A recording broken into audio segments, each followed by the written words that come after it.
న్యాయమును, భావము, భావ ప్రకటన, విశ్వాసము, ధర్మము, ఆరాధన వీటి స్వాతంత్రమును అంతస్తులోనూ అవకాశంలోనూ సమానత్వంలో చేకూర్చుటకు ఈ స్ఫూర్తితో మీ ముందుకు ఈ బడ్జెట్తో వచ్చాం. తెలంగాణ త్యాగమూర్తులు ఏ ఆశయాల కోసం ఆత్మార్పణ చేశారో వాటిని సాధించడం కోసం, వారి కలలను సాకారం చేయడం కోసం, వాటిని ఆచరణలోకి తీసుకొని రావటం కోసం ఈ సమావేశాల్లో మా కార్యాచరణ మీ ముందు ఉంచబోతున్నాం. కొందరి కోసం మాత్రమే అందరూ బతకాలి అనే నిరంకుశ విధానాలను ఎదిరించిన తెలంగాణ ప్రజలు ఇప్పుడు నిజమైన అభివృద్ధి వైపు అడుగులు వేస్తున్నారు. అందరి కోసం మనమందరం అనే నూతన స్ఫూర్తితో మన చిరకాల ఆశలు, ఆకాంక్షలు తీర్చుకోవటానికి ఇప్పుడు సరైన వేదిక ఏర్పాటైందన్న భావన కూడా తెలంగాణ ప్రజల కళ్ళల్లో స్పష్టంగా కనిపిస్తూ ఉంది. ఎందరో యువకుల త్యాగాల పునాదులపై ఏర్పడిన తెలంగాణ 10 ఏళ్ల తర్వాత నిజమైన ప్రజాస్వామ్యం అంటే ఏమిటో రుచి చూస్తున్నది. ఈ నేపథ్యంలో మనం ఈ స్వేచ్ఛ తెలంగాణలో తొలి బడ్జెట్ను ప్రవేశపెట్టుకోవటం ఎంతో ఆనందకరమైన విషయం. సమాన అవకాశాలు, సామాజిక న్యాయం, ప్రజలకు అందుబాటులో ఉండే పాలనకు తెలంగాణ ప్రభుత్వం శ్రీకారం చుట్టింది. రైతులు, యువకులు, మహిళలు, నిరుపేదల జీవితాల్లో మరిన్ని వెలుగులు నింపేందుకు పూర్తి స్థాయిలో చర్యలు తీసుకుంటున్నాం. మీ నమ్మకాలు మీ ఆలోచనలు అవుతాయి, మీ ఆలోచనలు మీ పదాలు అవుతాయి, మీ మాటలు మీ చర్యలు అవుతాయి, మీ చర్యలు మీ అలవాట్లుగా మారుతాయి, మీ అలవాట్లు మీ విలువలు అవుతాయి, మీ విలువలు మీ విధిగా మారతాయి అంటూ జాతిపిత మహాత్మా గాంధీ చెప్పిన విషయాన్ని గుర్తు చేస్తున్నాను. తెలంగాణ ప్రజల జీవితాల్లో గుణాత్మక మార్పు తీసుకురావాలనేది మా కృతనిశ్చయం. అందుకు అనుగుణంగా మా హామీలు ఉండటం వల్లనే తెలంగాణ ప్రజలు మమ్మల్ని నమ్మారు. ఆ నమ్మకాన్ని నిలబెట్టుకోవటానికి ఈ ప్రజాప్రభుత్వం ఎంతటి సాహసాన్నైనా చేస్తుంది, ఎంతటి కష్టాన్నైనా భరిస్తుంది. ప్రజలకు నిజమైన ప్రతినిధులుగా మేము ఎంతటి త్యాగానికైనా సిద్ధంగా ఉన్నాం. పాలకులకు, ప్రజలకు మధ్య ఉన్న ఇనుప కంచెలు తొలగించడంతో ప్రారంభమైన మా ఈ ప్రజాపాలన మరింత పటిష్టంగా ముందుకు సాగుతుందనటంలో ఎటువంటి సందేహం లేదు. నిస్సహాయులకి సహాయం చేయటమే మా విధానం, ఇదే మా లక్ష్యం. తెలంగాణ ప్రజల దశాబ్దాల ఆకాంక్షను గౌరవిస్తూ 2014లో ప్రత్యేక రాష్ట్రాన్ని ఏర్పాటు చేసిన నాటి యూపీఏ ప్రభుత్వానికి ఈ ప్రక్రియలో కీలక పాత్ర పోషించిన నాటి యూపీఏ చైర్పర్సన్ శ్రీమతి సోనియా గాంధీ గారికి మరియు నాటి ప్రధాని డాక్టర్ మన్మోహన్ సింగ్ గారికి 4 కోట్ల తెలంగాణ ప్రజల తరఫున కృతజ్ఞతలు తెలుపుకోవటం మా కర్తవ్యం మరియు మనందరి బాధ్యత. స్వరాష్ట్రం కోసం ప్రాణాలు అర్పించిన ఎందరో అమరవీరులకు మరొకసారి సభావేదికగా నివాళులు అర్పిస్తున్నాం. కేవలం లాంఛనంగా మాత్రమే నేను ఇది చెప్పటం లేదు, మనస్సాక్షిగా చెప్తున్న మాట ఇది. గౌరవ ముఖ్యమంత్రి శ్రీ రేవంత్ రెడ్డి గారు, నేను, మా మంత్రివర్గ సహచరులు తెలంగాణ ప్రజల ఆకాంక్షలు తీర్చడానికి ఏమాత్రం వెనుకాడము. ఇటీవల ముగిసిన అసెంబ్లీ ఎన్నికల సందర్భంగా తెలంగాణలో ఇందిరమ్మ రాజ్యం తెస్తామని మాటిచ్చాం. నిర్బంధాలు, నియంతృత్వ ధోరణులు ఉండవని చెప్పాం. ప్రజా సంక్షేమం కోసం 6 గ్యారంటీలు ప్రకటించాం. బాధ్యతలు స్వీకరించిన వెంటనే ఇచ్చిన హామీలు, చెప్పిన మాటకు కట్టుబడి హామీలకు చట్టబద్ధత కల్పించే ఫైలుపై గౌరవ ముఖ్యమంత్రి శ్రీ రేవంత్ రెడ్డి గారు తొలి సంతకం చేయటం మా ప్రభుత్వ సంకల్పానికి, చిత్తశుద్ధికి నిదర్శనం. నూతన ప్రభుత్వం తొలి అడుగులోనే సంక్షేమానికి నాంది పలికింది. ప్రజలకు ఇచ్చిన ప్రతి మాటకు ప్రభుత్వం కట్టుబడి ఉంది. మన రాష్ట్ర క్లిష్ట ఆర్థిక పరిస్థితులపై ఈ సభకు ఇదివరకే శ్వేతపత్రం ద్వారా సవివరంగా వాస్తవాలను తెలిపాం. ఇటువంటి విపత్కర ఆర్థిక పరిస్థితుల్లో కూడా మేము ప్రజా సంక్షేమానికి చేసిన వాగ్దానాలకి కట్టుబడి ఉన్నాం. ఆడమ్ స్మిత్ చెప్పినట్లుగా మానవ జీవన ప్రమాణాలు మొత్తంగా పెంచే బహుముఖ ప్రణాళిక అంటూ ఏదీ లేదు. కానీ రాష్ట్రంలో అందుబాటులో ఉన్న వనరులతో వివిధ సాధన మార్గాల ద్వారా సాధించవచ్చు. గత పాలకుల నిర్వాకంతో మన ధనిక రాష్ట్రంలో కూడా ఆర్థిక కష్టాలు వచ్చాయి. పూట గడవటం కూడా కష్టమైనంత కనిష్ట స్థాయికి రాష్ట్ర ఆర్థిక వ్యవస్థను చేర్చారు. రాష్ట్రంలో మౌలిక సదుపాయాల కల్పనకు ప్రాధాన్యత ఇవ్వకుండా ప్రజలకు ఏమాత్రం అవసరం లేని ఆర్భాటాలకు డబ్బు ఖర్చు చేశారు. రాష్ట్రం ఆర్థికంగా ఎంత దురదృష్టకర పరిస్థితిలో ఉందంటే ప్రతి నెల 1వ తేదీన రాష్ట్ర ప్రభుత్వ ఉద్యోగులకు మరియు పెన్షనర్లకు జీతాలు ఇవ్వలేనటువంటి పరిస్థితి. దీనివల్ల ఉద్యోగుల క్రెడిట్ స్కోర్, సిబిల్ స్కోర్ దెబ్బతినటం వల్ల వారు రుణాలు పొందడం కూడా కష్టం అవుతా ఉంది. వృద్ధులైన పెన్షనర్లు మందుల కోసం ఖర్చు పెట్టిన డబ్బులు పొందడం కోసం ఎదురు చూసే పరిస్థితి ఉత్పన్నమైంది. అందుకే తెలంగాణ రాష్ట్ర ఆర్థిక పరిస్థితిని, ప్రజల జీవితాలను దుర్భరం చేసే దిశగా సాగిన ప్రజా వ్యతిరేక పాలనకు ప్రజలు చరమగీతం పాడారు. ఇదే మన ప్రజాస్వామ్య వ్యవస్థ యొక్క గొప్పతనం. దివాళా తీసిన రాష్ట్ర ఆర్థిక పరిస్థితిని మెరుగుపరచడానికి ఇప్పటికే దుబారా ఖర్చులు తగ్గించాం. రాష్ట్ర ఆర్థిక క్రమశిక్షణతో పాటు మెరుగైన సంక్షేమ పాలన అందించాలన్నదే మా లక్ష్యం. గత ప్రభుత్వం ప్రవేశపెట్టిన ప్రతి బడ్జెట్ వాస్తవానికి చాలా దూరంగా ఉంది. రాష్ట్రం యొక్క రాబడిని అధికంగా చేసి చూపెట్టడం ద్వారా ఎన్నో పథకాలకు నిధులు కేటాయిస్తున్నామనేటువంటి భ్రమను కల్పించారు.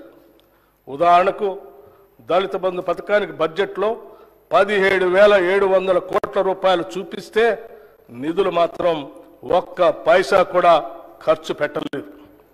అంతేకాకుండా 2021-22 సంవత్సరానికి క్యాగ్ లెక్కల ప్రకారం షెడ్యూల్డ్ కులాల అభివృద్ధికి డిమాండ్లో 4,874 కోట్ల రూపాయలు నిధులు ఖర్చు చేయలేదు. గిరిజన అభివృద్ధిలో 2,918 కోట్ల రూపాయలు ఖర్చు చేయలేదు. వెనుకబడిన తరగతుల అభివృద్ధిలో 1,437 కోట్ల రూపాయలు ఖర్చు చేయలేదు. అదేవిధంగా రైతులకు వడ్డీ లేని రుణాల కొరకు కేవలం 2014-15 ఆర్థిక సంవత్సరం నుంచి 2023-24 ఆర్థిక సంవత్సరం వరకు 1,067 కోట్ల రూపాయలు బడ్జెట్ పెట్టి కేవలం 297 కోట్ల రూపాయలు మాత్రమే ఖర్చు పెట్టారు. అదేవిధంగా మహిళలకు 2014-15 ఆర్థిక సంవత్సరం నుంచి 2023-24 ఆర్థిక సంవత్సరం వరకు 7,848 కోట్ల రూపాయలు బడ్జెట్ పెట్టి కేవలం 2,685 కోట్ల రూపాయలు మాత్రమే ఖర్చు పెట్టారు. ఈ విధంగా సమాజంలోని 90% జనాభా ఉన్న ఎస్సీ, ఎస్టీ, బీసీ, మైనారిటీ మరియు మహిళల కోసం గొప్పలు చెప్పుకోవటానికి పథకాలు బడ్జెట్లో ఉన్నాయి తప్పితే వాటికి నిధుల విడుదల లేవు. ఈ సాంప్రదాయానికి స్వస్తి పలికి మా ప్రభుత్వం వాస్తవానికి దగ్గరగా రాబడులు అంచనా వేసి దానికి అనుగుణంగానే పథకాలకు కేటాయింపులు చేయటం జరిగింది. ఇది మా చిత్తశుద్ధికి నిదర్శనం. సరైన ప్రణాళికలతో అన్ని అడ్డంకులను అధిగమిస్తాం, అందులో ఎలాంటి సందేహం లేదు. ఇది మా ప్రభుత్వం అని ప్రజలు భావించే విధంగా బాధ్యతతో వ్యవహరిస్తాం. మా ఈ నిర్ణయానికి గతంలో జరిగిన తప్పులు, చేసిన అప్పులు ఏమాత్రం అడ్డం కాలేవు. ఇదే స్ఫూర్తితో, ఆశయంతో, ప్రజా ఆశీర్వాదంతో ఈ బడ్జెట్ను ప్రవేశపెడుతున్నాం. 2023-24 ఆర్థిక సంవత్సరంలో తెలంగాణ రాష్ట్ర స్థూల ఉత్పత్తి ప్రస్తుత ధరల్లో 2022-23తో పోల్చినప్పుడు 13,02,371 కోట్ల రూపాయల నుండి 14,49,708 కోట్ల రూపాయలకి పెరిగింది. అయితే ఆర్థిక వృద్ధి రేటు అదే కాలంలో 14.7% నుండి 11.3% క్షీణించింది. దేశీయ స్థాయిలో వృద్ధి రేటు మాత్రం 16.1% నుండి 8.9% పడిపోయి మరింత ఎక్కువగా క్షీణించింది. పర్యవసానంగా భారతదేశ జీడిపి వృద్ధి రేటుతో పోలిస్తే తెలంగాణ రాష్ట్ర వృద్ధి రేటు 2.4% ఎక్కువ. తెలంగాణ ఆర్థిక వృద్ధి రేటు స్థిరమైన ధరల్లో గత సంవత్సరం 7.5% నుండి 1% తగ్గి ఈ సంవత్సరానికి 6.5%కి పడిపోయింది. దేశ స్థాయిలో ఈ వృద్ధి +0.1%గా ఉంది. తెలంగాణ ఆర్థిక వృద్ధి రేటు తీవ్ర క్షీణతను చవిచూసిందనేది స్పష్టమవుతా ఉంది. తెలంగాణ మరియు భారతదేశం యొక్క ప్రస్తుత మరియు స్థిరమైన ధరల వద్ద భిన్నమైన వృద్ధి రేట్లు తెలంగాణలో ఉన్న అధిక ద్రవ్యోల్బణం రేటును సూచిస్తున్నాయి. 2023 డిసెంబర్లో తెలంగాణలో 6.65%గా ఉన్న వినియోగదారుల ధరల సూచిక 5.69%గా ఉన్న దేశ సగటుతో పోలిస్తే చాలా అధికంగా ఉంది. అధిక ద్రవ్యోల్బణం ఉన్న రాష్ట్రాలలో తెలంగాణ 5వ స్థానంలో ఉంది. 2023-24 ఆర్థిక సంవత్సరంలో తెలంగాణ ఆర్థిక వ్యవస్థ వివిధ రంగాల్లో పనితీరు ఒకేలా లేదు. దీనికి అనేక కారణాలు ఉన్నాయి. ప్రాథమిక రంగాల్లో ఒకటైన వ్యవసాయం చాలా క్షీణించింది. వ్యవసాయ రంగంలో పంటల ద్వారా వచ్చే స్థూల విలువ 49,059 కోట్ల రూపాయల నుండి 45,723 కోట్ల రూపాయలకు తగ్గి -6.8% వృద్ధి రేటుగా నమోదు అయింది. ఈ గణనీయమైన తగ్గుదలకి ప్రధాన కారణం ప్రతికూల వాతావరణ పరిస్థితులు, నైరుతి రుతుపవనాలు 17 రోజులు ఆలస్యమయ్యాయి మరియు సీజన్లో వర్షపాతంలో తీవ్ర హెచ్చుతగ్గులు వచ్చాయి. ముఖ్యంగా ఆగస్టు మరియు అక్టోబర్లో పంటలు కీలక దశలో ఉన్నప్పుడు వర్షపాతం గణనీయంగా తగ్గింది. దీనికి తోడు దీర్ఘకాలం పాటు పొడిగాలులు, భూగర్భ జలాల క్షీణత మరియు కృష్ణా బేసిన్లో తగినంత నీటి లభ్యత లేకపోవడంతో వరి, పత్తి, మొక్కజొన్న, కంది, శనగ వంటి కీలక పంటల విస్తీర్ణం భారీగా తగ్గింది. అదే సమయంలో తెలంగాణ ఆర్థిక వ్యవస్థలో ఇతర రంగాలకు కూడా వృద్ధి రేట్లో తరుగుదల నమోదు చేశాయి. విద్యుత్, గ్యాస్, నీటి సరఫరా, వాణిజ్యం మరియు మరమ్మత్తు సేవలు, హోటళ్లు మరియు రెస్టారెంట్లు, రైల్వేలు మరియు వాయు రవాణా వంటి రంగాలలో గణనీయమైన తగ్గుదల కనిపించింది. అయితే తయారీ రంగంలో మాత్రం పెరుగుదల కనిపించింది. గత సంవత్సరంలో నమోదైన 1.3% వృద్ధితో పోలిస్తే ఈ సంవత్సరం 5.9%గా వృద్ధి చెందింది. రియల్ ఎస్టేట్, నిర్మాణం మరియు మైనింగ్, క్వారీ వంటి ఇతర రంగాలు కూడా మునుపటి సంవత్సరంతో పోలిస్తే 2023-24లో అధిక వృద్ధి రేటును నమోదు చేశాయి. తెలంగాణ తలసరి ఆదాయం ప్రస్తుత ధరల ప్రకారం 2023-24లో 3,43,297 రూపాయలుగా ఉంటుందని అంచనా. గత తలసరి ఆదాయం 3,09,912 రూపాయలు. దీనితో పోలిస్తే ఈ సంవత్సరం పెరుగుదల కల్పిస్తున్నప్పటికీ వృద్ధి రేటు మాత్రం క్షీణించింది. కాంగ్రెస్ పార్టీ ఎన్నికల మేనిఫెస్టోలో ప్రకటించిన విధంగా అధికారంలోకి వచ్చిన వెంటనే ప్రగతి భవన్ను మహాత్మా జ్యోతిబా పూలే భవన్గా మార్చి ప్రజా పరిపాలనకి శుభారంభం చేశాం.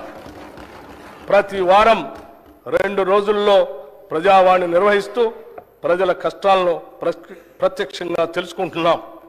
ఈ 2 నెలల్లో 43,054 దరఖాస్తులు వస్తే వాటిలో 14,951 ఇళ్ల కొరకు, 8,927 భూ సమస్యల గురించి, 267 పెన్షన్ల గురించి మరియు 3134 ఉద్యోగ కల్పన గురించి వచ్చాయి. ప్రజావాణిలో వికలాంగులు, వృద్ధులు, మహిళలు మరియు పిల్లల కొరకు ప్రత్యేక కౌంటర్లను ఏర్పాటు చేసి అదనపు సౌకర్యాలు కూడా కల్పించాం. వైద్య సేవల నిమిత్తం వచ్చే రోగుల సహాయార్థం ఆరోగ్యశ్రీ కౌంటర్లను ఏర్పాటు చేశాం. ఒక పోర్టల్ ద్వారా ప్రజావాణి దరఖాస్తులన్నింటినీ నమోదు చేసి అవి పరిష్కారం అయ్యేదాకా వాటిని పర్యవేక్షించడానికి కలెక్టర్లకి, శాఖాధిపతులకి ఆదేశాలు ఇచ్చాం. ప్రజావాణి సక్రమంగా నిర్వహించేలాగా ఒక సీనియర్ ఐఏఎస్ని ప్రత్యేక అధికారిగా నియమించాం. సంపూర్ణ ప్రజా సంక్షేమమే కాంగ్రెస్ ప్రభుత్వ ప్రణాళిక. అందుకే 6 హామీలను ప్రజల ముందు ఉంచి వారి ఆమోదంతో ఈ శాసనసభ వేదిక ద్వారా వాటిని అమలు చేసేందుకు మా ప్రణాళికను మీ ముందు ఉంచుతున్నాం. హామీ ఇచ్చిన 6 గ్యారంటీల్లో 2 గ్యారంటీలను మేము బాధ్యతలు స్వీకరించిన 48 గంటల్లోనే ప్రారంభించి కాంగ్రెస్ ప్రభుత్వ చిత్తశుద్ధిని నిరూపించుకున్నాం. 6 హామీల అమలుకై అర్హులైన లబ్ధిదారుల నుండి దరఖాస్తులు స్వీకరించడం కోసం ప్రత్యేకంగా డిసెంబర్ 28 నుండి జనవరి 6 వరకు గ్రామాల్లో మరియు వార్డుల్లో సభలు ఏర్పాటు చేయడం జరిగింది. ఈ సభల్లో ప్రజలు 1.29 కోట్ల దరఖాస్తులు ఇవ్వటం జరిగింది. దీనిని బట్టి ప్రజల్లో ఈ హామీలపై ఉన్న విశ్వాసం అర్థమవుతా ఉంది. అందుకే ఒక ప్రత్యేక సాఫ్ట్వేర్ ద్వారా ఈ దరఖాస్తులను క్రోడీకరించే పని కూడా త్వరితగతిన పూర్తి చేయటం జరిగింది. దీనివల్ల మున్ముందు ఈ హామీల అమలులో లబ్ధిదారుల ఎంపిక మరియు వాటికి అవసరమైన నిధులు సమకూర్చుకోవటానికి మార్గం సులభతరం అవుతుంది. మహాలక్ష్మి పథకంలో భాగమైన ఉచిత ఆర్టీసీ బస్సు రవాణా సౌకర్యాన్ని మా ప్రభుత్వం డిసెంబర్ 9, 2023న ప్రారంభించడం జరిగింది. రాష్ట్ర మహిళలు ఈ పథకం పట్ల అత్యంత సంతృప్తి మరియు సంతోషం వ్యక్తం చేస్తున్నారు. ఈ పథకం సజావుగా సాగటానికి సకాలంలో ఆర్టీసీకి అవసరమైన నిధులు అందజేస్తున్నాం. ఇప్పటికే నెలకి 300 కోట్ల రూపాయల చొప్పున అదనపు నిధులు మంజూరు చేయటం జరిగింది. మరొక ముఖ్యమైన ప్రజా సంక్షేమ పథకం రాజీవ్ ఆరోగ్యశ్రీ. ఈ పథకం కింద మా హామీ ప్రకారం డిసెంబర్ 9, 2023 నుండి వైద్య ఖర్చుల పరిమితిని 5 లక్షల రూపాయల నుండి 10 లక్షల రూపాయల వరకు పెంచడం జరిగింది. గతంలో ఆరోగ్యశ్రీ కింద చెల్లించవలసిన బకాయిలు చెల్లించనందున ఆసుపత్రుల్లో ఆరోగ్యశ్రీ సేవలు నిలిచిపోయి సామాన్య ప్రజలు తీవ్ర ఇబ్బందులు ఎదుర్కొన్నందున మా ప్రభుత్వం దీన్ని ప్రాధాన్యతగా తీసుకుని గత బకాయిలను కూడా వెంటనే విడుదల చేయటం జరిగింది. భవిష్యత్తులో కూడా ఆరోగ్యశ్రీ కింద వైద్య సేవలకు ఎటువంటి అడ్డంకి లేకుండా అవసరమైన నిధులు చెల్లించడం జరుగుతుంది. మా ప్రభుత్వ హామీల్లో మరో ముఖ్యమైన 2 హామీలు గృహజ్యోతి మరియు 500 రూపాయలకే వంట గ్యాస్ సిలిండర్ సరఫరా. గృహజ్యోతి పథకం ద్వారా అర్హులైన వినియోగదారులందరికీ నెలకి 200 యూనిట్లు ఉచిత విద్యుత్తును అందించడానికి మరియు అర్హులైన వినియోగదారులకి 500 రూపాయలకే వంట గ్యాస్ సిలిండర్లు సరఫరా చేసే పథకాలకి మరో ముందడుగు వేశాం. ఫిబ్రవరి 4, 2024న రాష్ట్ర మంత్రివర్గ సమావేశం ఈ పథకాల అమలుకి ఆమోదం తెలిపింది. త్వరలోనే తగిన విధి విధానాలు రూపకల్పన చేసి వాటి ఫలాలను ప్రజలకు అందించడం జరుగుతుంది. మహాలక్ష్మి, రైతు భరోసా, ఇందిరమ్మ ఇళ్ళు, చేయూత, యువ వికాసం హామీల అమలుకు మా ప్రభుత్వం చిత్తశుద్ధితో ఉంది. వాటిని వీలైనంత త్వరలో అమలు చేసే సంకల్పంతో ఉన్నాం. ఈ బడ్జెట్లో ఈ పథకాల అమలుకి 53,196 కోట్ల రూపాయలు ప్రతిపాదించడం జరిగింది. ఈ కేటాయింపు ఒక ప్రాథమిక అంచనా ప్రకారం మాత్రమే చేయటం జరిగింది. హామీలకు సంబంధించిన విధి విధానాలను రూపొందించే పని ఇంకా కొనసాగుతున్నందున అది పూర్తయిన వెంటనే అమలుకు అవసరమైన పూర్తి నిధులు కేటాయిస్తాం. ఎన్నికల ప్రణాళికలో చెప్పిన ప్రతి హామీని నెరవేర్చేందుకు కృతనిశ్చయంతో ఉన్నాం. రైతుల కోసం ప్రకటించిన వరంగల్ డిక్లరేషన్, హైదరాబాద్లో ప్రకటించిన యువ డిక్లరేషన్, చేవెళ్లలో ప్రకటించిన ఎస్సీ ఎస్టీ డిక్లరేషన్, కామారెడ్డిలో ప్రకటించిన బీసీ మైనారిటీ డిక్లరేషన్ అన్నింటినీ ఖచ్చితంగా అమలు చేస్తాం. రాష్ట్రం పారిశ్రామికంగా అభివృద్ధి చెందటం వలన ఎన్నో సమస్యల పరిష్కారం అవుతాయి. లక్షలాది మందికి ఉపాధి అవకాశాలు దొరుకుతాయి. ఉత్పాదకత పెరుగుతుంది. అందుకే తెలంగాణ రాష్ట్రం సత్వర పారిశ్రామిక ప్రగతి సాధించేందుకు అన్ని చర్యలు ప్రారంభించాం. ఈ దిశగానే గౌరవ ముఖ్యమంత్రి శ్రీ రేవంత్ రెడ్డి గారు మరియు మన ఐటీ పరిశ్రమల శాఖ మార్చులు శ్రీ దుద్దిళ్ల శ్రీధర్ బాబు గారు ఇటీవల స్విట్జర్లాండ్లోని దావోస్లో జరిగిన వరల్డ్ ఎకనామిక్ ఫోరం వార్షిక సమావేశంలో పాల్గొన్నారు. మన రాష్ట్రానికి భారీగా పెట్టుబడులు తెచ్చే లక్ష్యంతో పలు పారిశ్రామికవేత్తలతో వరుస సమావేశాలు నిర్వహించారు. తత్ఫలితంగా మన రాష్ట్రానికి దాదాపు 40,000 కోట్ల రూపాయలకు పైబడి పెట్టుబడులు రానున్నాయని ఈ సందర్భంగా చెప్పటానికి సంతోషిస్తున్నాం. తెలంగాణ ప్రభుత్వం అనుసరించబోయే విధానాలను ప్రఖ్యాత పారిశ్రామికవేత్తలు ప్రశంసించిన విషయాన్ని కూడా ఈ సందర్భంగా మీకు తెలియజేస్తున్నాం. తెలంగాణలో పెట్టుబడులు పెట్టేందుకు అత్యంత సానుకూలత వ్యక్తం కావటం మా పాలనపై ఉన్న నమ్మకానికి నిదర్శనం. ఈ పెట్టుబడుల ద్వారా మన రాష్ట్ర స్థూల ఉత్పత్తి పెరిగి ప్రజలకు సంపద పెరుగుతుంది అనటంలో ఎటువంటి సందేహం లేదు. ప్రజలకు ఉపాధి అవకాశాలు కల్పించడంలో చిన్న మరియు సూక్ష్మ పరిశ్రమలు చాలా పెద్ద పాత్ర పోషిస్తాయి. దాన్ని దృష్టిలో పెట్టుకుని చిన్న మరియు సూక్ష్మ సంస్థలు స్థాపించడానికి వీలుగా క్లస్టర్లని అభివృద్ధి చేస్తాం. రాష్ట్ర నిధులతో పాటు కేంద్ర ప్రభుత్వ micro small enterprises cluster development programme పథకం ద్వారా కూడా దీనికి అవసరమైన నిధులు సమీకరిస్తాం. రాష్ట్ర నిధులతో పాటు పిఎం మిత్ర నిధుల్ని వినియోగించుకొని కాకతీయ మెగా టెక్స్టైల్ పార్క్ని మరింతగా అభివృద్ధి పరుస్తాం. ప్రభుత్వం తరఫున 2 లెదర్ పార్కులను కూడా ఏర్పాటు చేయబోతున్నాం. పారిశ్రామిక అభివృద్ధి అనేది ఒక చోట కేంద్రీకృతం అయినప్పుడు ప్రాంతీయ ఆర్థిక అసమానతలు తలెత్తుతాయి. ఇది దృష్టిలో పెట్టుకొని రాష్ట్ర నలుమూలలు అభివృద్ధి చెందడానికి ఫార్మా క్లస్టర్లను ఏర్పాటు చేయడానికి నిర్ణయించాం. ఈ క్లస్టర్ల ఏర్పాటులో భూసేకరణ జరిగేటప్పుడు ప్రజల ఇళ్లకు ఆస్తులకు నష్టం వాటిల్లకుండా వాటి నివాస స్థలాలకి దూరంగా ఏర్పాటు చేయటం జరుగుతుంది. తెలంగాణ రాష్ట్రానికి తీర ప్రాంతం లేదు. అందువల్ల సరుకు రవాణా పోర్టులు అందుబాటులో లేవు. ఈ లోటును భర్తీ చేసుకోవడానికి డ్రై పోర్టులను అందుబాటులోకి తీసుకొని రావడానికి ఒక బృహత్తర ప్రణాళికను రూపొందించాం. డ్రై పోర్టులు ఏర్పాటు చేయడం ద్వారా సరుకు రవాణా ఖర్చులు గణనీయంగా తగ్గుతాయి. మన ఉత్పత్తుల్ని సులభంగా ఎగుమతి చేసుకునే సౌకర్యం మన రాష్ట్ర పారిశ్రామిక రంగానికి అందించబోతున్నాం. ఈ బడ్జెట్లో పరిశ్రమల శాఖకి 2,543 కోట్ల రూపాయలు ప్రతిపాదిస్తున్నాం. దివంగత ప్రధాని శ్రీ రాజీవ్ గాంధీ గారు అన్నట్లుగా భారతదేశం పారిశ్రామిక విప్లవం యొక్క అవకాశం కోల్పోయింది. కానీ కంప్యూటర్ విప్లవం మాత్రం కోల్పోలేము. ఎంతో దార్శనికతతో 3.5 దశాబ్దాల క్రితమే ఆయన చెప్పిన మాటలు ఇప్పటికీ స్ఫూర్తిదాయకం. తెలంగాణ రాష్ట్రం ఇన్ఫర్మేషన్ టెక్నాలజీలో దేశంలోని అగ్రస్థానంలో ఉండాలనేది మా ఆకాంక్ష. ఐటీ రంగంలో అభివృద్ధి సాధించడం ద్వారా తెలంగాణలోని గ్రామీణ ప్రాంతాల ప్రజలకి మరింత అధునాతన సౌకర్యాలు కల్పించడానికి వీలు కలుగుతుంది. అంతేకాకుండా ఎంతోమందికి ఉపాధి అవకాశాలు లభ్యమవుతాయి.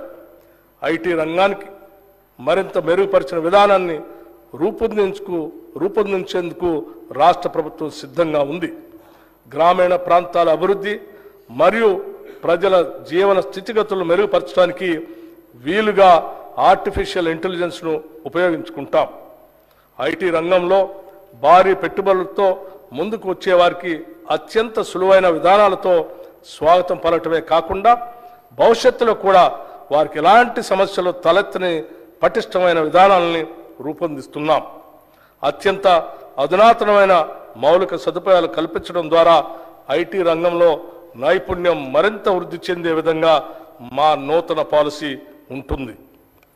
హైదరాబాద్లోని ఐటీ పరిశ్రమ రోజు రోజుకి అభివృద్ధి చెందుతున్నది. ఐటీ పరిశ్రమలతో హైదరాబాద్ కిటకిటలాడుతున్నది. కానీ రాష్ట్ర సమగ్రాభివృద్ధి జరగాలంటే ఒక్క హైదరాబాద్ మాత్రమే అభివృద్ధి జరిగితే సరిపోదు. ఇలాంటి అభివృద్ధి తెలంగాణ రాష్ట్ర నలుమూలలకు కూడా విస్తరించాలి. ఈ కారణంగా ఐటీ పరిశ్రమను ద్వితీయ తృతీయ శ్రేణి నగరాలకు విస్తరించేందుకు ప్రణాళికలు రచిస్తున్నాం. రాష్ట్ర వ్యాప్తంగా అన్ని ప్రాంతాల్లో ఐటీ పరిశ్రమలు రావాలంటే పటిష్టమైన విధానం ఉండాలి. అందుకే అమెరికాలోని ఐటీ సర్వ్ అనే సంస్థతో సంప్రదింపులు జరుపుతున్నాం. దీనివల్ల తెలంగాణ రాష్ట్రం ఐటీ రంగంలో తిరుగులేని శక్తిగా మారుతుందనటంలో సందేహం లేదు. దేశంలోనే అత్యంత పటిష్టమైన ఫైబర్ నెట్వర్క్ కనెక్షన్ ఉండే రాష్ట్రంగా తెలంగాణని తీర్చిదిద్దుతాం. ఈ బడ్జెట్లో ఐటీ శాఖకు 774 కోట్ల రూపాయలను ప్రతిపాదిస్తున్నాం. ప్రజాస్వామ్యం అనేది కేవలం ప్రభుత్వ రూపం కాదు. ఇది ప్రాథమికంగా అనుబంధిత జీవన విధానం, ఉమ్మడి కమ్యూనిటీ అనుభవం. ఇది తప్పనిసరిగా తోటివారి పట్ల గౌరవం మరియు గౌరవప్రదమైన వైఖరి అన్కోట్ డాక్టర్ బిఆర్ అంబేద్కర్. గ్రామాల అభివృద్ధితో ప్రతి పల్లె కళకళలాడేలా చేయటమే మా ప్రభుత్వ ప్రాధాన్యత. అందుకే గ్రామీణ అభివృద్ధి విషయంలో గత 10 ఏళ్లలో పడ్డ తప్పటడుగుల్ని సరిచేయబోతున్నాం. ప్రతి గ్రామం యూనిట్గా గ్రామాల అభివృద్ధికి ప్రణాళిక తీసుకొని ముందుకు వెళుతున్నాం. మనస వాచ కర్మణ ప్రజాస్వామ్య వ్యవస్థలు తమ కర్తవ్యాల్ని తామే నిర్వర్తించేలాగా చూస్తాం. ఇది మేమేదో ప్రజాస్వామ్యానికి చేస్తున్న మేలు కాదు. గ్రామాల్లోని అణగారిన వర్గాలకు, గ్రామీణ పేదలకు మేము కల్పిస్తున్న హక్కు, నిస్సహాయులకి అభాగ్యులకి మేమిస్తున్న గ్యారంటీ, సామాజికంగా అన్యాయం ఎదుర్కొంటున్న వారికి మేమిస్తున్న ధైర్యం. మీకు తెలుసు, దేశానికి గ్రామాలే పట్టుగొమ్మలని మహాత్మా గాంధీ చెప్తే దాన్ని ఆచరించి చూపించిన గొప్ప ప్రధాని కీర్తిశేషులు రాజీవ్ గాంధీ గారు. దేశంలో గ్రామ స్వరాజ్యానికి బాటలు వేసేందుకు ఆనాటి ప్రధాని రాజీవ్ గాంధీ ప్రభుత్వం 73-74వ రాజ్యాంగ సవరణ ప్రతిపాదించింది. గ్రామ పంచాయతీలకి ఆర్థిక వెసులుబాటు కల్పించడమే కాకుండా వారి అభివృద్ధి ప్రణాళికను వారే రూపొందించుకునే విధంగా కేంద్రం నుంచి నేరుగా నిధుల్ని పంచాయతీలకు అందజేసిన ఘనత అప్పటి కాంగ్రెస్ ప్రభుత్వానికే దక్కుతుంది. గ్రామ పంచాయతీల్ని మరింత బలోపేతం చేస్తాం. సకాలంలో నిధులు అందించి గ్రామాభ్యుదయానికి బాటలు వేస్తాం. గ్రామీణ ప్రాంతాలలో సురక్షిత తాగునీరు ఇప్పటికీ పూర్తిగా అందుబాటులో లేదు. 35,752 కోట్ల రూపాయలు ఖర్చు చేసి మిషన్ భగీరథ పూర్తి చేశామని గత ప్రభుత్వం గొప్పలు చెప్పింది. వాస్తవానికి ఇన్ని వేల కోట్లు ఖర్చు చేసినా ఈనాటికి రాష్ట్రంలో సురక్షిత మంచినీరు లేని గ్రామాలు ఎన్నో ఉన్నాయి. కేంద్ర జల మంత్రిత్వ శాఖ కూడా అప్పటి రాష్ట్ర ప్రభుత్వం తెలంగాణలో 100% ఇళ్లకు సురక్షిత మంచినీరు అందుతుందని చెప్పడాన్ని తప్పుబట్టింది. ఈ విషయంలో అప్పటి రాష్ట్ర ప్రభుత్వం తప్పుడు నివేదికలు ఇవ్వటం వల్ల కేంద్ర జల మంత్రిత్వ శాఖ మన రాష్ట్రానికి హక్కుగా రావాల్సిన నిధులు కూడా ఇవ్వలేదు. స్థానికంగా ఉన్న నీటి వనరుల్ని వాడుకోవటం కాకుండా సుదూర ప్రాంతాల నుంచి పైప్ లైన్ల ద్వారా తాగునీరు అందించే ప్రయత్నం చేయటం వల్ల ఖర్చు ఎన్నో రెట్లు పెరిగి చివరకు సమస్యలు తలెత్తుతున్నాయి. స్థానిక నీటి వనరులను నిర్లక్ష్యం చేసి ఎక్కడి నుంచో నీరు తేవటం అనేది ప్రయాసతో కూడుకున్న పని. కేవలం కాంట్రాక్టులు మాత్రమే ఈ కార్యక్రమం ద్వారా లాభపడ్డారు. ఈ కారణంగా గ్రామీణ పేదలు సురక్షిత మంచినీటి కోసం ఇంకా ఇబ్బంది పడుతూనే ఉన్నారు. మిషన్ భగీరథ కార్యక్రమాన్ని ఇప్పటికైనా ప్రక్షాళన చేయకపోతే ఎంతో ప్రజాధనం వృధా అయ్యే ప్రమాదం ఉందని మీకు తెలియజేస్తున్నాం. అందుకే ఈ దిశగా దిద్దుబాటు చర్యలు ప్రారంభించాం. 2014 సంవత్సరంలో కొత్తగా ఏర్పడిన మన రాష్ట్రానికి మొదటి ఆర్థిక సంఘం నియమించుకోవటం జరిగింది. రాష్ట్ర ఆర్థిక సంఘం తన నివేదికలో రాష్ట్ర నికర స్వంత పన్నుల ఆదాయంలో 11% నిధులు గ్రామీణ మరియు పట్టణ స్థానిక సంస్థలకు కేటాయించమని సిఫార్సు చేసింది. ఈ 11%లోని 61% నిధులు గ్రామీణ స్వయం ప్రతిపత్తి సంస్థలు కేటాయించాలని కూడా సిఫార్సు చేసింది. ఈ సిఫార్సుల్ని గత రాష్ట్ర ప్రభుత్వం పట్టించుకోలేదు. నిబంధనల ప్రకారం రాష్ట్ర ఆర్థిక సంఘం యొక్క నివేదికపై తీసుకున్న చర్యలను అసెంబ్లీలో ఉంచాలి. అయినా కూడా దాన్ని పూర్తిగా నిర్లక్ష్యం చేశారు. మా ప్రభుత్వం ఆ సిఫార్సులను వెంటనే ఆమోదించింది. ఆ ప్రకారమే నిధులు విడుదల చేస్తుంది. 1 దశాబ్దం వరకు కూడా శాసనసభలో రాష్ట్ర ఆర్థిక సంఘ నివేదికను ప్రవేశపెట్టలేదు. దానిని మా ప్రభుత్వం ఆమోదించి ఈ సభ ముందు ఉంచుతున్నాం. ఈ బడ్జెట్లో పంచాయతీరాజ్ గ్రామీణ అభివృద్ధి శాఖకు 40,080 కోట్ల రూపాయలు ప్రతిపాదిస్తున్నాం. తెలంగాణ రాష్ట్రానికి హైదరాబాద్ పాలనా కేంద్రం మాత్రమే కాదు, రాష్ట్ర అభ్యున్నతికి అవసరమైన ఆర్థిక వనరులను అందించే గుండెకాయ లాంటిది. హైదరాబాద్కు ఈ ఆర్థిక శక్తినిచ్చింది గత కాంగ్రెస్ ప్రభుత్వాలే. రక్షణ రంగ సంస్థలు, ఫార్మా పరిశ్రమలు, ఐటీ పరిశ్రమలు వంటి మౌలిక పరిశ్రమల స్థాపన మొదలుకొని మెట్రో రైలు వరకు, శంషాబాద్ విమానాశ్రయం మొదలుకొని ఓఆర్ఆర్ వరకు, తాగునీటి అవసరాల కోసం మంజీరా, కృష్ణా మరియు గోదావరి జలాలు సరఫరా, నగరానికి 24 గంటల విద్యుత్ సరఫరా చేసే వ్యవస్థతో పాటు హైదరాబాదులో అంతర్జాతీయ స్థాయి మౌలిక సదుపాయాల కల్పన కూడా జరిగింది కాంగ్రెస్ ప్రభుత్వాల హయాంలోనే. హైదరాబాద్ అభివృద్ధి ద్వారా సృష్టించబడిన సంపద కొందరు అధికారులకో లేదా నాయకుల స్వార్థం కోసం కాదు, అది యావత్తు ప్రజలందరికీ చెందాలనేదే మా లక్ష్యం, మా మార్గం. అందుకే పాలనా పరంగా అన్ని సంస్థలని, వ్యవస్థల్ని ప్రక్షాళన చేస్తున్నాం. మూసీ ప్రక్షాళనతో పాటు మూసీ పరివాహక ప్రాంతాన్ని ఉపాధి కల్పన జోన్గా మార్చే కార్యాచరణ మొదలుపెట్టాం. మూసీ అంటే ముక్కు మూసుకొని పోవాల్సిన పరిస్థితి నుండి దానిని పునరుజ్జీవింప చేయడానికి వడివడిగా అడుగులు వేస్తున్నాం. మూసీ రివర్ ఫ్రంట్ని అభివృద్ధి పరిచేందుకు నూతన విధానాలను ఆకలింపు చేసుకుంటున్నాం. గౌరవ ముఖ్యమంత్రి శ్రీ రేవంత్ రెడ్డి గారు మరియు అధికారులు ఇటీవల లండన్ పర్యటన సందర్భంగా థేమ్స్ నదీ నిర్వహణ తీరుని పరిశీలించారు. మాత్రం